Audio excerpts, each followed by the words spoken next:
오늘 우리가 함께 볼 하나님의 말씀 에베소서 5장 11절부터 18절까지의 말씀입니다. 에베소서 5장 11절부터 18절까지의 말씀입니다.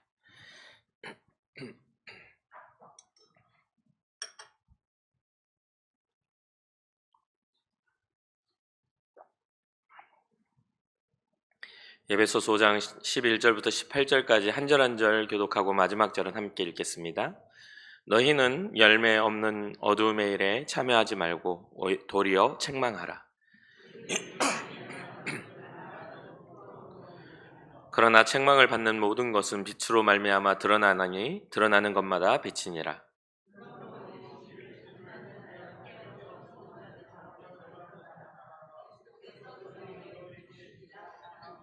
그런즉 너희가 어떻게 행할지를 자세히 주의하여 지혜 없는 자 같이 하지 말고 오직 지혜 있는 자 같이 하여,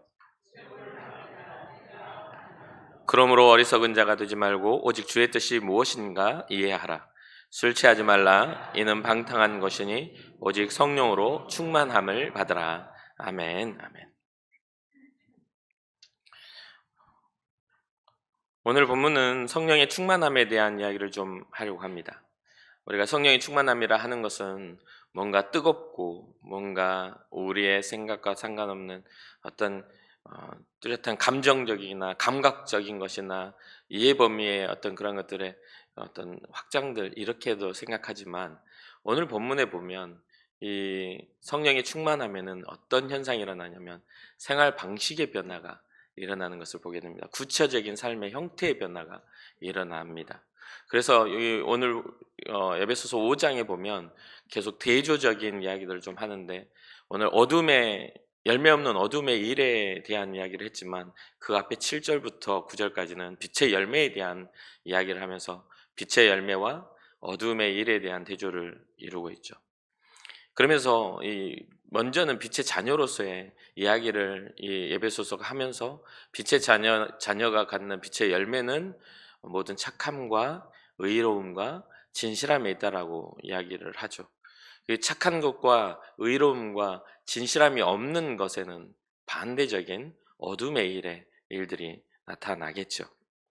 빛 가운데 행하는 그리스도인은 어둠의 일들을 드러나게 하고 폭로합니다. 또 그 더러운 것들을 멀리하게 되고 오히려 본문에서는 책망하라고 강하게 권면하죠. 이 책망하라고 하는 이 책망하다의 단어를 원어로 보니까 엘렌케테라는 이 단어를 씁니다. 근데 이게 폭로하라, 꾸짖으라, 노출하라, 유죄를 선고하라, 이러한 뜻의 의미를, 강한 뜻의 의미를 갖고 있는 이 단어입니다. 그러니까 우리는 보통 이 어두움의 일, 잘못된 일들을 요즘에는 물에 물 탄 듯 술에 술 탄 듯 슬렁슬렁 이렇게 넘어가는 경향성이 있는 시대에 우리는 살고 있습니다. 예전에는 옳고 그름의 그런 것들이 분명해서 우리 부모님이 저를 가르칠 때에도, 저희 어머니가 저를 가르칠 때에도 잘못된 것과 잘하는 것이 분명하게 구별이 돼 있었는데, 요즘에는 제가 주변에 봐도 자녀들을 교육함에 있어서 아이가 잘못을 해도 왜 그랬냐고 먼저 물어보는 것과 그 이유를 물어봐서 그 잘못이 어떻게 되냐면 그 팩트는 사라지고 공감이 그 자리를 차지하는 것을 보게 됩니다. 그러한 부분들이 나중에 어떻게 되냐면 그 아이를 인격적으로 키우는 것에는 맞지만 그 아이가 세상에 나가서 인격적인 대화를 하는 것에는 좀 어려움이 생겨납니다. 왜냐하면 인격적이라는 것은요, 내 문제도 네 문제도 서로가 이해될 때 인격적이 되는 거예요. 근데 요즘에는 대부분 내 문제에 대해서 이해만 받고자 하고 남의 문제를 이해하지 않으려고 하는 시대에 우리가 살고 있습니다. 그러니까 이게 애매모호한 거죠. 그래서 가끔 제가 사역을 하면서 그런 이야기를 제가 설교 중에도 하는 그런 경우를 여러분 생각나실지 모르겠습니다. 항상 교회 안에 받으려고만 하는 사람이 있지 주려고 하는 사람들이 부족한 시대에 우리가 있다. 뭔가 받으려고 하는 사람들이 굉장히 많아져 있어요. 위로 받으려고 교회 오고, 공감 받으려고 교회 오고, 나의 외로움을 이렇게 채우려고 교회 오고, 이런 어떤 꼭 교회라는 곳 자체가 뭔가 선택과 내 필요에 의한 그러한 것들로 이렇게 변질이 돼버렸단 말입니다. 그런데 교회는 우리의 것들을 이렇게 채우려고 오는 것보다 하나님의 구원하심 속에 우리가 들어와서 교회라는 것은 만민이 기도하는 집이라는 그러한 것과 더불어 이 만민이 기도한다는 것은 하나님의 뜻을 듣는다는 뜻이거든요. 하나님의 법을 따라 살겠다라는 그런 의지적 결단이 이 안에서 일어나야 되는데, 요즘에는 의지적인 하나님의 뜻을 향한 결단보다는 뭔가 잘못해도 괜찮다고 말해주는 교회의 모습들을 기대하고 오는 것 같습니다. 물론 예수 그리스도의 십자가의 은혜와 십자가의 역사가 우리의 죄를 해결하시는 건 맞습니다. 그런데 거기에 전제되는 게 뭐죠? 회개하라. 주님께서도 분명하게 그 전제의 이야기를 복음으로 선포하시죠. 천국이 가까이 왔느니라. 근데 회개는 없이 천국만 바라는 그러한 시대가 되고 말았던 겁니다. 지금 요즘 시대에 저는 그렇게 봅니다. 그래서 우리는 날마다 회개할 줄 알아야 되고, 날마다 우리의 삶에 하나님 뜻대로 살지 못한 것을 후회할 줄 알아야 되고, 우리의 매일 새롭게 맞이하는 하루 가운데 주의 뜻이 무엇인지 분별하고 걸어가려는 의지적 결단이 일어나야 하는 것이죠.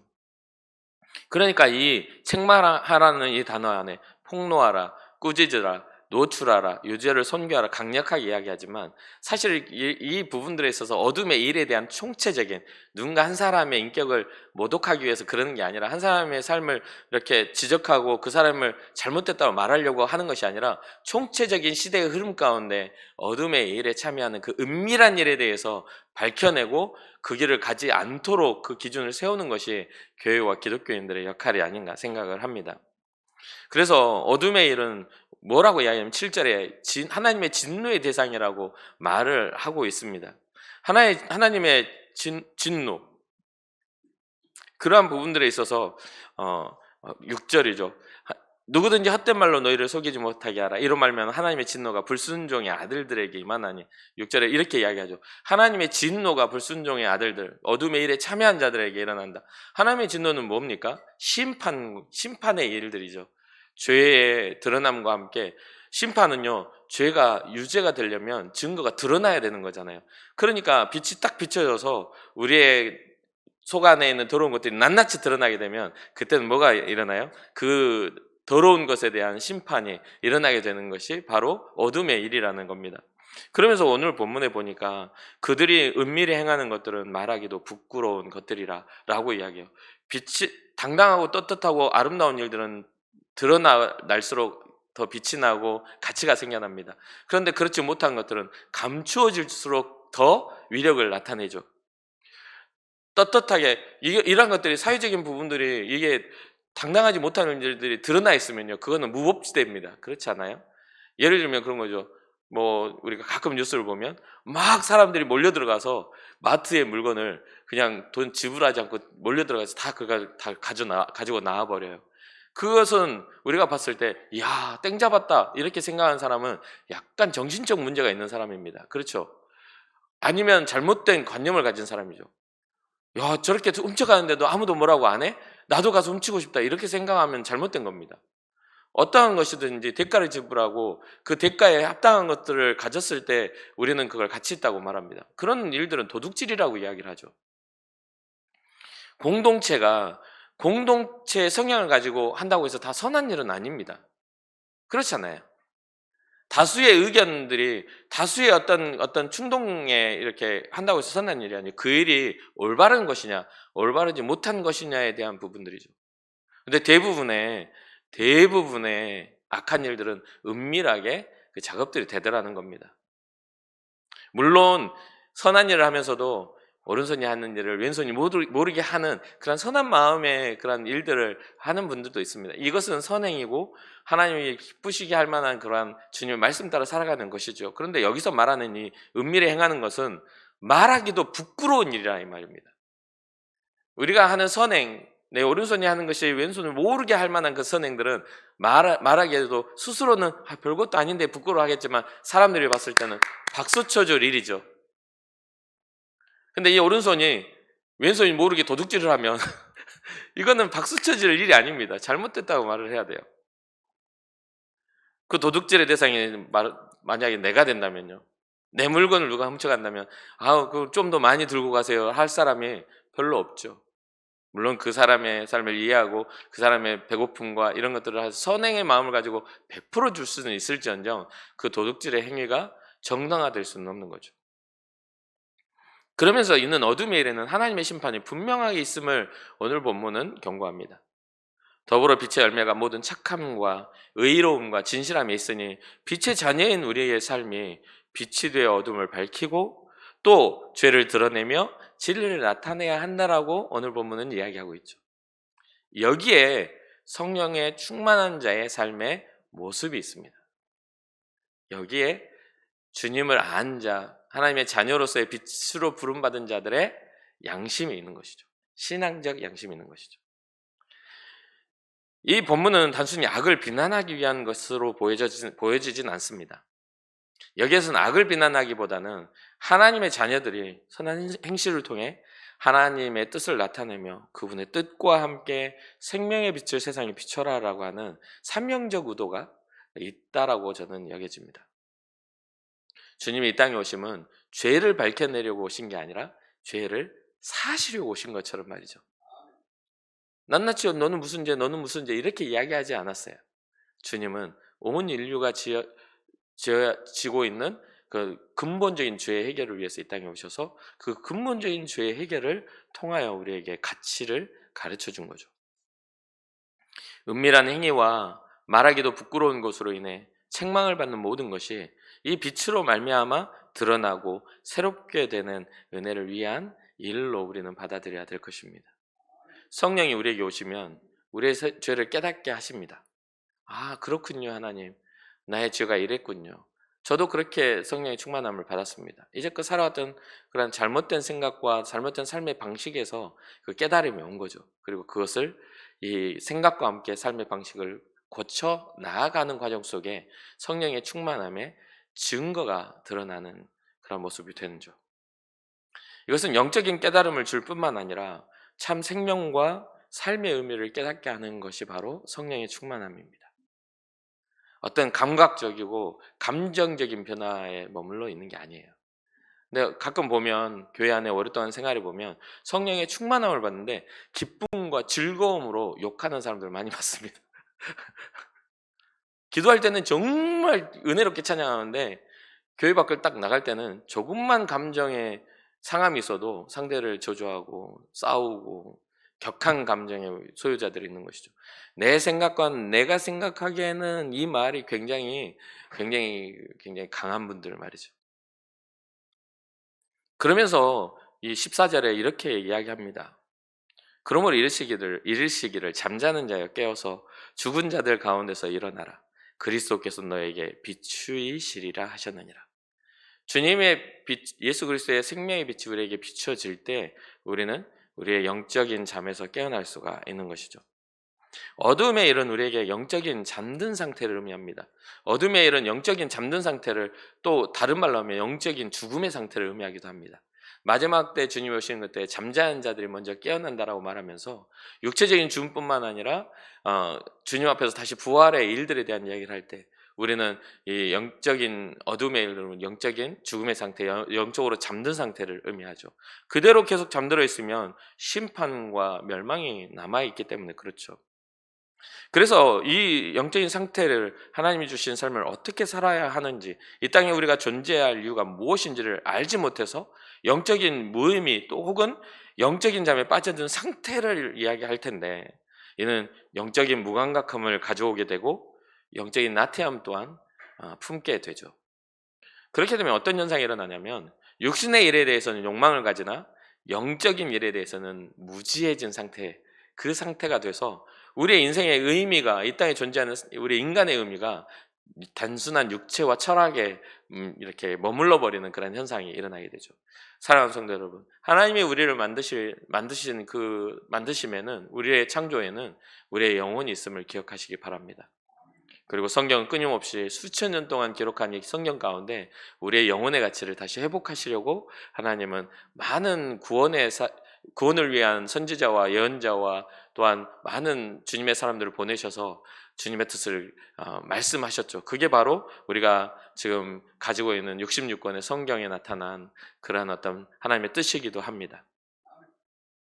빛된 삶, 선한 삶의 의미를 두지 못하게 하기에 더욱더 이 영적인 어두움은 우리를 더욱더 악에 치우치게 만들게 되고 결국 심판을 받을 자들이라는 그 임박힌 그러한 심판과 저주에서 벗어나지 못하게 만드는, 이미 죽어버린 자들과 같은 그러한 가치 없는 인생의 삶을 살게 만드는 그러한 자들에게 뭐하라? 일어나라. 잠자는 자여 일어나라 라고 하는 강한 어조의 명령과 함께 영적인 잠에서 깨어나 그리스도의 빛 안에서 새로운 삶을 살아라고 오늘 권면을 해주고 있는 것이죠. 그러면서 이어지는 15절과 16절에 그런즉 너희가 어떻게 행할지 자세히 주의하여 지혜 없는 자같이 하지 말고 오직 지혜 있는 자같이 하며 세월을 아끼라 때가 악하니라. 이어지는 이 본문 가운데 어둠 일과 빛의 열매가 대조되듯이 지혜 없는 자와 지혜 있는 자를 대조해 줍니다. 성경은 지혜에 대한 이야기를 할 때 하나님을 경외함에 그 지혜의 근본을 두고 있습니다. 그 말은 즉 이 세상을 살아가는 우리가 하나님을 온전히 인정하고 하나님을 이해하고 또 신뢰하고 믿을 때에 우리의 인생의 가치가 재발견되는 것이죠. 단순하게 수많은 사람들 중에 한 사람으로 그냥 인생을 살아가는 것이 아니라 수많은 사람들 중에 특별히 부름받은 사람으로 살아갈 수 있는 그런 가치의 변화가 일어나게 되는 겁니다. 그렇게 빛의 자녀로서의 가치의 변화가 일어나게 된다면 우리는 어떻게 행할지 자세히 주의하여서 지혜 있는 자와 같은 삶을 살아야 됩니다. 지혜 없는, 하나님이 없는 자와 같은 삶을 사는 게 아니라 하나님이 있는 자와 같은 언행을 가져야 하는 것이죠. 그러면서 오늘 이 15절에 이렇게 말하죠. 어떻게 행할지를 자세히 주의하여 보아라. 주의해라. 어떻게 행할지 자세히 주의해라. 어떤 우리는, 여러분도 저도 그렇지만 어떤 상황 속에 우리가 자세히 주의하지 않은 그런 행동들을, 말을 할 때가 많습니다. 수많은 실수, 수많은 그런 삶의 어려움을 가져오는 그런 습관들 속에 우리가 매몰되어 있을 때가 많죠. 자세히 주의해야 하는 이유가 이 지혜로운 것과 지혜롭지 못한 것을 구분하기가 쉽지 않기 때문에 그렇습니다. 특히나 우리는 이 지혜로움을 지적인 능력이나 우리가 가지고 있는 어떤 판단 능력으로 우리가 생각하는 경향이 있어요. 오른쪽으로 가야 할까? 왼쪽으로 가야 할까? 그럼 누군가가 뭔가 이렇게 점치러 가는 사람들은 동쪽으로 가면 서쪽으로 가면 뭐 남쪽으로 가면 북쪽으로 가면 이런 어떤 방향성의 제시를 얻고자 하잖아요. 그래서 어떤 일에 우리가 도전을 할 때 우리가 어떻게 할까라고 말을 할 때 대부분의 저를 찾아오는 문제를 가진 성도들도 그러한 답을 얻기를 바라는 마음으로 찾아오는 그런 경우를 많이 보았습니다. 목사님, 내가 우리 아이들이 이렇게 우리 집안 상황이 이렇게 하면서 그 상황의 문제 해결의 방향성을 놓고 저에게 기도 요청을 하죠. 그 문제를 가지고 와서 저에게 이러한 일들이 일어나는데 주님의 뜻이 무엇인지, 내게 일어난 일의 어떤 이유가 무엇인지 알기를 원합니다라고 그것을 깨닫기를 위해서 기도해 주십시오 하는 사람을 제가 아직까지는 제대로 그러한 어떤 생각을 가진 사람을 만나본 적이 있겠죠. 있는데 교회 성도 안에서 어떤 문제를 가지고 온 분들 중에는 많이 없었던 것 같습니다. 제 주변에는 이제 주의 길을 걷는 사람들이 있으니까 주의 뜻을 분별하고 고난의 이유, 내게 일어난 어떤 축복의 이유들을 하나님 앞에서 발견하려고 하는 사람들 분명히 제 주변에 있습니다. 그러나 여러분들 인생을 한번 돌아보면서 한번 생각해 보세요. 여러분들은 그러한 고난의 이유와 내가 받은 축복의 이유들이 하나님이 내게 어떤 뜻을 가지고 하셨는지에 대한 고민과 그것의 해결을 위해서 담임 목회자나 여러분들을 돕는 기도의 동역자들을 찾아가 본 적이 있으십니까? 이건 굉장히 중요한 부분입니다. 굉장히 중요한 부분이에요. 우리의 인생의 어떤 이유들이 어떤 기복신앙으로 이렇게 점철되기 때문에 문제가 생기는 겁니다. 어떤 문제가 딱 일어나서 열심히 공부하고 뭔가 좋은 대학을 가고 열심히 대학을 졸업해서 좋은 직장을 가고 좋은 직장을 가서 좋은 사람 만나 결혼을 하고 결혼해서 아이를 낳고 건강한 아이가 태어나고 계속 이런 식으로 다람쥐 쳇바퀴 돌듯이 돌아가는 어떤 인생의 문제도 해결점은요, 믿지 않는 사람이나 믿는 사람이나 똑같습니다. 똑같아요. 이러한 상황과 현장 속에 우리가 진짜 깨달아야 알아야 할 것은 우리의 삶에 하나님은 어떤 의미를 부여하셔서 우리를 이끌어 가시는가, 창조주는, 주권자는 나에게 어떠한 사명을 주셨는가를 깨달아 알 때 진짜 우리의 가치가 높아지지 않겠습니까? 예수 그리스도가 이 땅에 오셔서 십자가를 지신 일이 내 죄를 위한 일이 될 때 나에게 구원이 일어나는 것처럼. 그러니까 어떤 이야기를 듣다가 뭐 이거는 저 권사가 들어야 되겠네. 이런 생각들을 갖는 것 자체가 좀 이상한 겁니다. 그건. 그냥 제가 봤을 때는 인격적 매력, 인간적 매력이 떨어지는 분들이 그런 생각을 하죠. 여러분 어떻게 생각하실지 모르겠지만. 인간적인 매력이라는 건 뭡니까? 여러분들 인생에서 누군가를 만났을 때 누군가를 흉보는 사람이 아니라 누군가를 칭찬하는 사람이 훨씬 매력적이지 않습니까? 다른 사람의 허물을 들춰내는 사람보다 다른 사람의 허물을 감춰주고 이유가 있겠지 하는 사람을 더 의지하고 싶지 않으십니까? 그럴 줄 알았어. 그 나쁜 놈, 그 나쁜 사람. 아주 그냥 그럴 줄 알았어. 하면서 같이 욕하고 앉아있으면 똑같은 사람 아니겠어요? 도둑놈들끼리 모이면 도둑질할 일을 이야기할 것이고 사기꾼들끼리 모이면 사기칠 일들을 이야기하겠죠. 성적으로 중독된 사람들이 모이면 어떻게 하면 이상한 짓을 할까 생각하지 않겠습니까? 우리의 가치는 어디에 있나요? 그런 것들을 우리는 꼭 이해하고 나아가야 돼요. 그거를 이해했을 때 우리는 하나님의 사람으로서 우리를 선하게 부르신 그분의 뜻을 따르는 사람으로서 우리는 빛의 자녀의 모든 착함과 의로움과 진실함의 열매를 맺을 수가 있는 겁니다. 그러면서 뭐라고 하냐면 세월을 아끼라고 말하죠. 때가 악하니까. 너에게 주어진 시간들이 적지 않느냐. 주님 앞에 증명할 수 있는 시간, 우리가 호흡하며 우리가 생각하며 우리가 판단할 수 있는 이 시간 속에 우리는 주님 앞에 열매를 맺을 수 있는 증명의 시간이거든요. 우리의 시간이 다 끝나고 뭔가 내게 주어진 어떤 그런 한계의 어떤 가능성들이 다 끝나버리면 우리는 우리의 믿음을 증명하기가 쉽지가 않죠. 주님 앞에 설 때 부끄럽지 않게 서기 위해서는 우리에게 주어진 그러한 시간들을 아껴야 합니다. 하나님의 영광을 위해 효과적으로 이 시간들을 사용해야 하는 것이죠. 그러면서 17절에 그러므로 어리석은 자가 되지 말고 오직 주의 뜻이 무엇인가 이해하라. 어리석은 자가 되지 말고 주의 뜻이 무엇인지 이해해봐. 그 안에 주님의 뜻이 무엇인지 이해하는 그 안에 성령의 충만함이 깃들어 있는 거거든요. 성령이 충만하지 않는 사람은 주님의 뜻을 절대로 이해할 수가 없습니다. 절대로 주님의 뜻대로 걸을 수가 없습니다. 절대로 주의 뜻대로 행할 수가 없습니다. 성령이 충만함이 없는 일에는 인색함이 자리 잡고요. 성령이 충만함이 없는 일에는요, 내 노력과 내 계획과 하나님의 뜻이 아닌 내 뜻이 자리 잡게 되는 거예요. 성령이 충만함이 없는 사람은 제 말씀을 들어도 삐딱합니다. 말씀은 말씀이고 현실은 달라.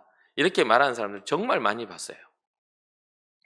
그러니 우리는 어리석어서 지혜 없는 자 같이, 하나님이 없는 사람들 같이 행하지 말고 하나님이 있는 자, 오직 주의 뜻이 무엇인지 분별할 수 있는 사람이 되기를 주님의 이름으로 축복합니다.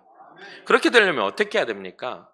이렇게 설교를 듣고 목회자의 말씀으로 이렇게 예배 중에 이렇게 듣기도 해야 되지만, 저는 보니까 설교 가운데 제가 은혜를 받고 이 설교를 듣고 제 인생의 전환점과 기쁨과 감사가 넘쳐나는 그러한 때를 통해 주님을 만난 건 맞습니다.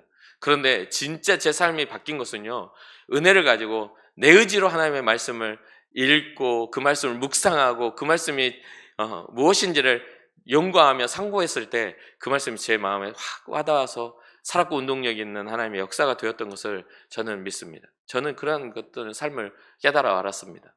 그리고 그 말씀을 붙잡고 그 말씀에 의지하여 기도할 때 하나님이 일하시는 것들을 또 보게 됩니다.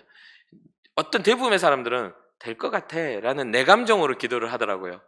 이렇게 하면 하나님이 해주실 것 같아. 대부분 어떤 문제를 바라볼 때 심한 절망이나 심한 낙관적인 생각 속에서 우리는 기도를 하거든요.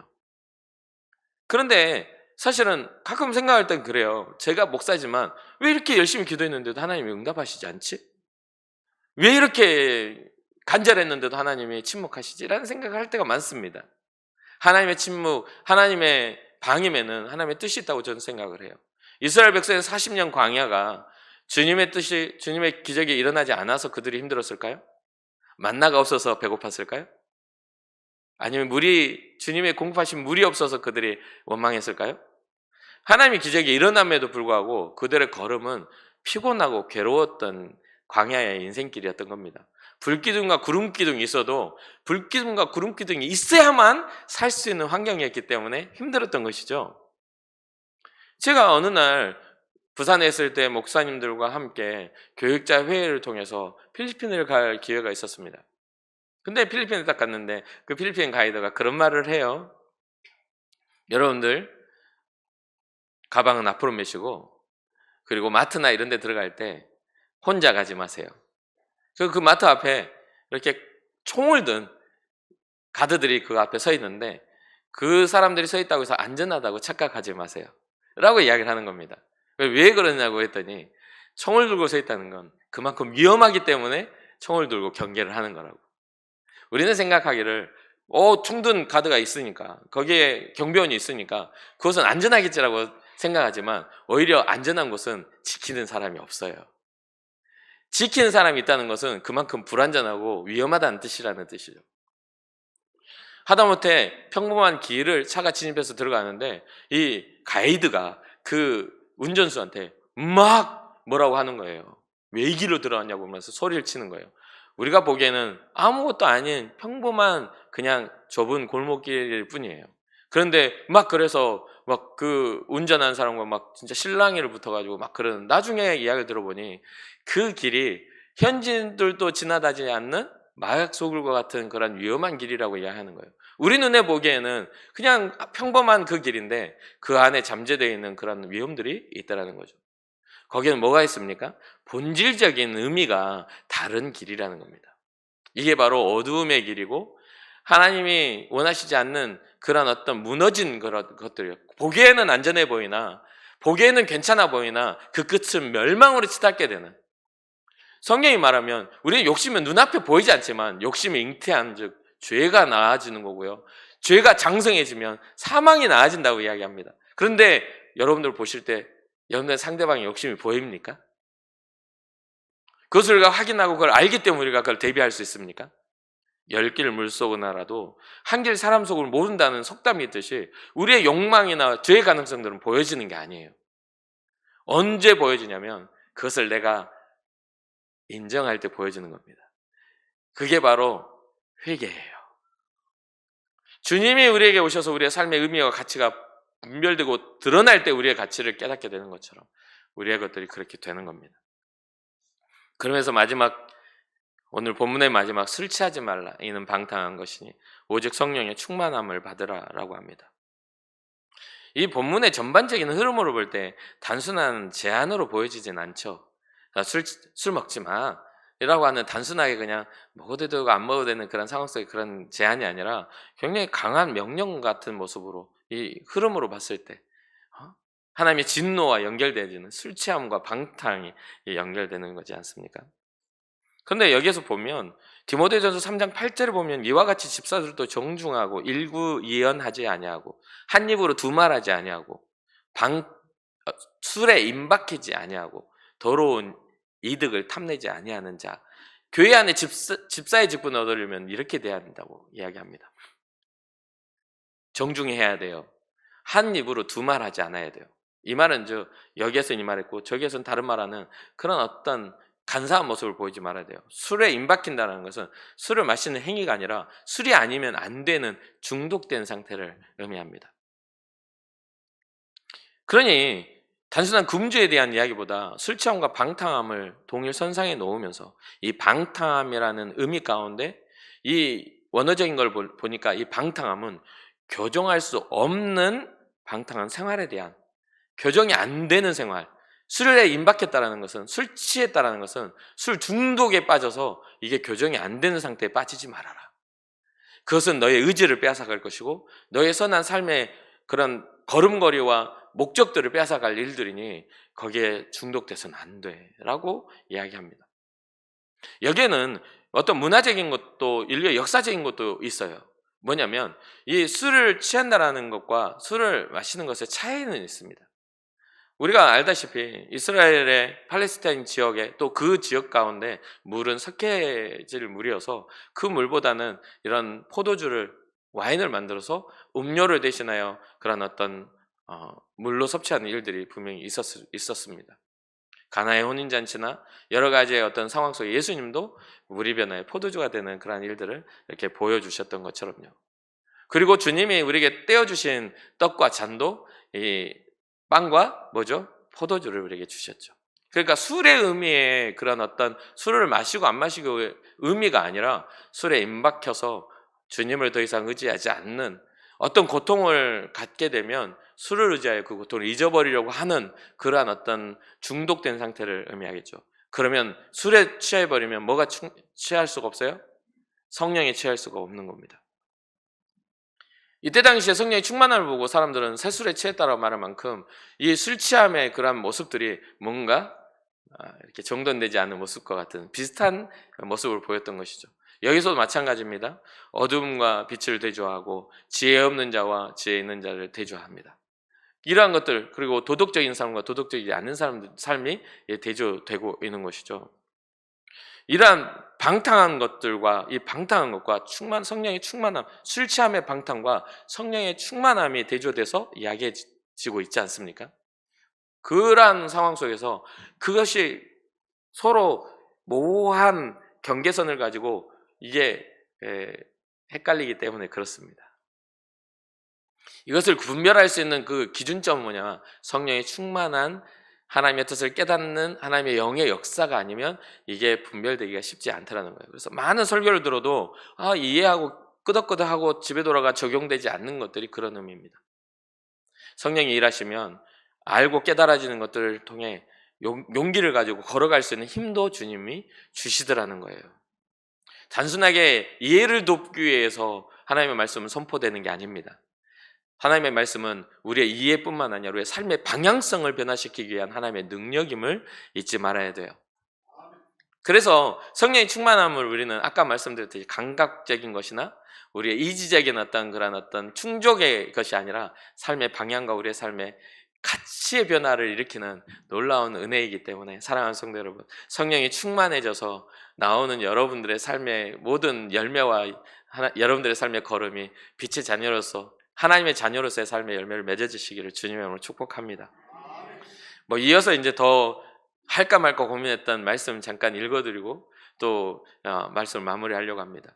이 성령의 충만함을 받으라 하고 19절부터 이렇게 기록을 하죠. 시와 찬송과 신령한 노래들로 서로 화답하며 너희의 마음으로 주께 노래하며 찬송하며 범사에 우리 주 예수 그리스도의 이름으로 항상 아버지 하나님께 감사하며 그리스도를 경외함으로 피차 복종하라. 우리 성령이 충만한 모습이 시와 찬송과 신령한 노래를 부르는 이런 모습으로 나타난다 하지만 이것은 우리의 그런 어떤 예배의 본질적 변화를 일으키는 그런 모습이죠. 우리의 가치의 본질적 변화죠. 그런데 저는 성령의 충만함은 바로 이 어두움의 일과 빛의 일의 대조, 지혜 없는 자와 지혜 있는 자의 대조, 그 다음에 술 취함에 의지하고 방탕한 자와 성령의 의지하에 충만한 자의 대조를 통해 우리의 삶의 패턴과 삶의 방향성이 달라지는 것이 진짜 성령 충만함의 어떤 하나님의 의지라고 저는 생각을 합니다. 그러니까 여러분들이 기도하다가 뭔가 뜨거운 감정, 감동돼서 눈물이 흐르고 이런 데 크게 의미를 두지 마세요. 그러한 것들을 통해 내 삶의 방향성과 나의 삶의 의미가 달라지는 것이 진짜 충만함이지, 잠시 잠깐 내가 느끼고 눈물 좀 흘리고 좀 후회하고 돌아가서 똑같은 짓 하는 것은 성령 충만함이 아닙니다. 내 그냥 개인의 감정적 만족에 불과한 겁니다. 진짜 성령 충만해서 우리는 빛의 자녀로서 어둠의 일들을 드러내며 그것을 밝혀 정화할 수 있는 힘과 능력이 여러분과 저에게 있기를 주님의 이름으로 축복합니다.